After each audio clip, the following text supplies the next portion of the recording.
Narito ang iyong lingguhang horoscope para sa Cancer para sa araw ng February 8 hanggang February 14.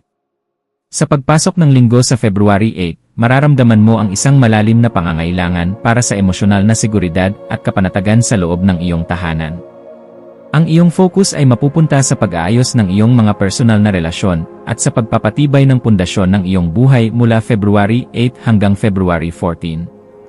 Mahalaga na pakinggan mo ang iyong damdamin at huwag itago ang mga bagay na nagpapabigat sa iyong kalooban dahil ang paglalabas nito ang simula ng iyong paghilom. Manatiling mapagkumbaba sa pakikitungo sa iyong mga mahal sa buhay at iwasan ang pagiging masyadong sensitibo sa mga maliliit na komento ng iba. Ang linggong ito ay panahon ng pagpapakita ng tunay na pagkalinga at pagmamahal sa mga taong pinapahalagahan mo sa iyong buhay. Pagdating sa aspeto ng iyong karera, asahan ang ilang mga hamon na susubok sa iyong katatagan at sa iyong kakayahang humawak ng mga responsibilidad sa ilalim ng pressure. Ang iyong dedikasyon sa trabaho ay mapapansin ng iyong mga nakakataas, kaya huwag panghinaan ng loob kung pakiramdam mo ay napakarami mong kailangang gawin bago ang February 14. Mahalaga na magkaroon ka ng maayos na plano upang hindi ka ma-overwhelm sa mga gawain at mapanatili ang iyong kalidad ng trabaho sa lahat ng oras.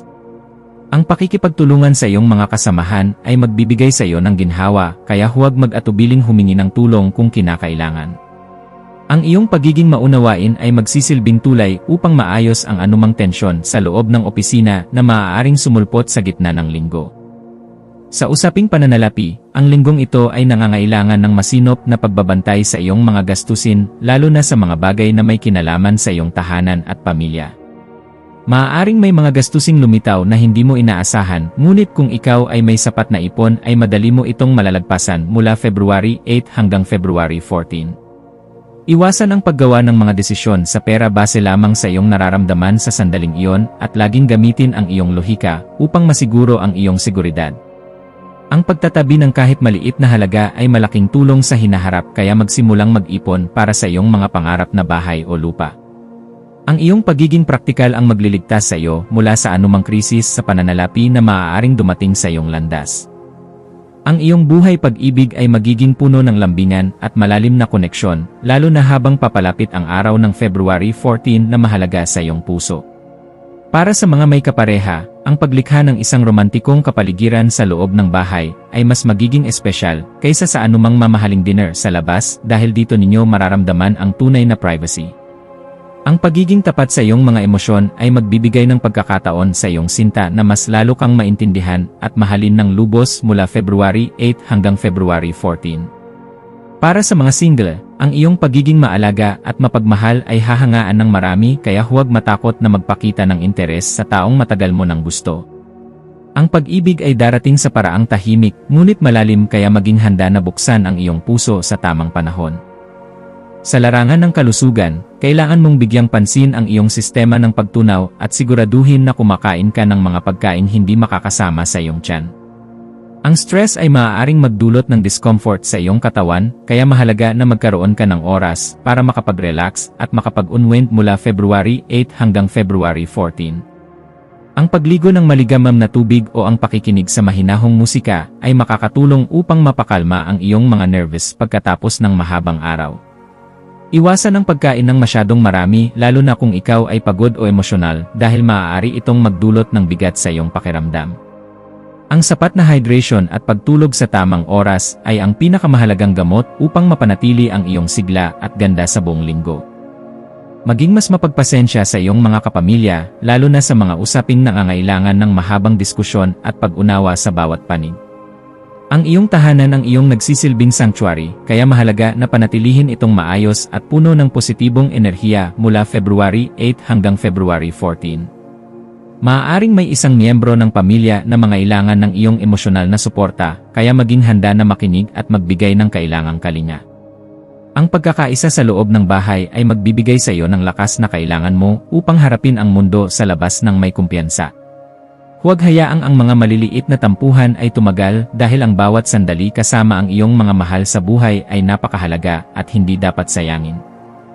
Pagdating sa iyong mga kaibigan, asahan ang isang pagkakataon na makakasama mo ang iyong mga pinakamalapit na kaibigan para sa isang intimate na pagtitipon. Ang pakikipag-ugnayan sa mga taong matagal mo nang kilala ay magbibigay sa iyo ng pakiramdam ng pagiging kabilang at seguridad mula February 8 hanggang February 14. Maging handa na ibahagi ang iyong mga nararamdaman sa kanila dahil sila ang nakakaalam kung paano ka pasayahin sa mga panahong ikaw ay nalulungkot. Iwasan ang mga bagong kaibigan na mukhang masyadong mapanghusga o negatibo dahil maaari nilang mag-drain ang iyong emosyonal na lakas. Ang iyong katapatan sa pagkakaibigan ay mapapatunayan sa mga panahong kailangan nyo ang isa't isa para sa moral na suporta at inspirasyon. Ang iyong espiritual na buhay ay magiging napakalalim sa linggong ito kaya samantalahin ang pagkakataon na manalangin at kumonekta sa iyong banal na gabay. Ang paghahanap ng katahimikan sa loob ng iyong puso ay makakatulong upang mawala ang iyong mga pangamba at takot sa hinaharap mula February 8 hanggang February 14. Pasalamatan ang lahat ng mga biyayang natanggap mo, lalo na ang mga hindi material na bagay tulad ng kapayapaan at pag-ibig na siyang tunay na nagpapasaya sa iyo. Ang pagkakaroon ng pusong mapagpatawad ay magbibigay sa iyo ng kalayaang magsimula muli ng walang anumang bigat na dinadala mula sa nakaraan. Manatiling tapat sa iyong pananampalataya dahil ito ang magiging liwanag mo sa bawat kadiliman na iyong pagdaraanan sa iyong paglalakbay. Sa aspeto ng iyong mga libangan, subukang gumawa ng mga aktibidad na may kinalaman sa pagluluto, gardening, o pag-aayos ng interior ng iyong kwarto. Ang paglikha ng isang magandang kapaligiran ay magbibigay sa iyo ng ligaya at fulfillment na hindi mo makukuha sa ibang bagay mula February 8 hanggang February 14. Ang iyong pagiging creative ay lilitaw sa mga simpleng paraan ng pagpapaganda ng iyong paligid, kaya huwag matakot na mag-eksperimento sa mga kulay at disenyo. Ang paglalaan ng oras para sa iyong sarili sa pamamagitan ng iyong mga hobbies ay isang paraan ng self-love na kailangan mo upang hindi ka ma-burnout sa iyong mga obligasyon. Ang bawat gawang kamay mo ay magkakaroon ng personal na touch na magpapakita ng iyong malambot na puso at sining. Maging maingat sa iyong pakikipag-usap sa mga taong hindi mo pa lubos na kilala upang maiwasan ang anumang pananakit ng iyong damdamin o paggamit sa iyong kabaitan. Ang iyong pagiging malambot ang puso ay isang biyaya, ngunit kailangan din itong protektahan laban sa mga taong may hindi magandang intensyon mula February 8 hanggang February 14. Isiping mabuti ang bawat salitang sasabihin mo at siguraduhin ito ay nanggagaling sa katotohanan at hindi lamang sa bugso ng iyong emosyon. Ang pagpapanatili ng iyong privacy ay mahalaga upang hindi ka maging paksa ng mga usap-usapan na walang basehan sa iyong paligid. Ang pagiging tahimik ay minsan ay mas makapangyarihan kaysa sa pagsasalita ng marami kaya piliin ang iyong mga laban ng may karunungan. Sa larangan ng paglalakbay, ang pagpunta sa mga lugar na malapit sa tubig ay magbibigay sa iyo ng kakaibang relief at kagaanan ng loob. Kung may pagkakataon na mag-beach o magpunta sa isang lawa mula February 8 hanggang February 14, gawin ito upang ma-recharge ang iyong enerhiya at makuha ang iyong emosyonal na balance. Ang tunog ng tubig ay magsisilbing therapy para sa iyong napapagod na isipan at katawan sa buong linggo. Siguraduhin lamang na planado ang iyong lakad upang hindi ka ma-stress sa mga logistics at maging komportable ang iyong bayahe. Ang paglalakbay kasama ang isang mahal sa buhay ay lalong magpapasaya sa iyong karanasan at magbibigay ng mga bagong alaala na iingatan mo sa mahabang panahon. Ang iyong intuition ay nasa peak nito sa linggong ito kaya magtiwala ka sa iyong nararamdaman kapag may kailangan kang desisyonan tungkol sa iyong pamilya o bahay. Mararamdaman mo ang mga bagay na hindi nakikita ng mata kaya maging mapagmatsyag sa mga enerhiya sa iyong paligid mula February 8 hanggang February 14. Huwag baliwalain ang iyong mga panaginip dahil maaari itong maglaman ng mga mensahe o babala na makakatulong sa iyo sa iyong mga susunod na hakbang. Ang iyong koneksyon sa universo ay napakalakas kaya gamitin ito upang magbigay ng gabay hindi lamang sa iyong sarili kundi pati na rin sa mga taong lumalapit sa iyo para sa tulong. Magtiwala sa daloy ng buhay at asahan na ang lahat ay mangyayari para sa iyong ikabubuti. Maging mapanuri sa mga alok na may kinalaman sa real estate o mga kagamitan sa bahay upang masiguro na hindi ka malalamangan sa mga transaksyon. Ang pagbabasa ng fine print sa bawat kontrata ay mahalaga upang mapangalagaan ang iyong interes at ang seguridad ng iyong pamilya mula February 8 hanggang February 14. Huwag magmadali sa pagpirma ng anuman kung hindi ka pa sigurado sa mga terms and conditions na nakasaad sa papel. Ang paghingi ng payo sa isang eksperto o sa isang taong pinagkakatiwalaan mo ay makakatulong upang maging tama ang iyong desisyon. Ang iyong pagiging mabusisi ay magliligtas sa iyo sa maraming sakit ng ulo sa hinaharap, kaya panatilihin ang iyong pagiging mapagmasid sa lahat ng aspeto.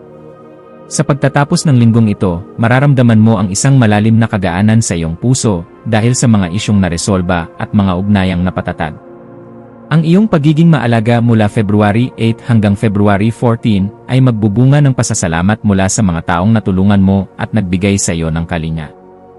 Maglaan ng oras upang magmuni-muni sa lahat ng iyong mga natutunan tungkol sa iyong sarili at sa iyong mga emosyon sa buong linggo. Handa ka na ngayon na harapin ang mga susunod na kabanata ng may mas matibay na pundasyon at mas malinaw na layunin sa buhay. Ang iyong puso ay nagniningning dahil sa iyong tapat na pagmamahal at dedikasyon sa kabutihan ng lahat. Ang bawat karanasan mo sa linggong ito ay magsisilbing paalala na ang tunay na kaligayahan ay matatagpuan sa loob ng tahanan at sa kapayapaan ng iyong kalooban. Huwag kalimutang bigyan ang iyong sarili ng sapat na pagkilala para sa lahat ng iyong mga sakripisyo at pag-aalaga sa iyong mga mahal sa buhay mula February 8 hanggang February 14. Ang iyong buhay ay isang sagradong espasyo na dapat laging puno ng pag-asa at pagmamahalan sa bawat segundo nito. Manatiling positibo at laging maniwala na ang universo ay laging nakahandang protektahan ka sa lahat ng oras. Ang iyong kinabukasan ay punong-puno ng pangako basta't mananatili kang tapat sa iyong mga damdamin at sa iyong tadhana. Ang maswerteng numero para sa iyo sa buong linggong ito ay 2 dahil ito ay sumisimbolo sa pakikipag-ugnayan at balanse sa emosyon. Habang ang maswerteng kulay ay puti o pilak na magbibigay sa iyo ng proteksyon at kalinisan ng kaisipan mula simula hanggang sa matapos ang linggo.